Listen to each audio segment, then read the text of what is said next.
May sasabihin sana ako sa iyo. Ano yun? Kaya ramdam ko, kilala kong taong pumatay o nagpapatay kay Edwin. Sino naman? Si Tanggol.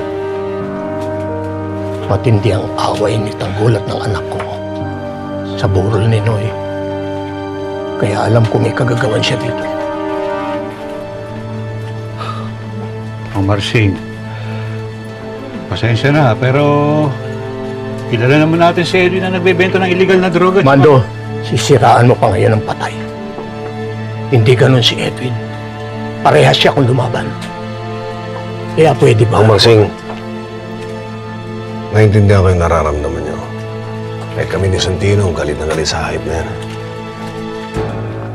Alam natin pare-pareho kung gaano kasahol ang ugali ng hype na yan. Huwag kang mag-alala.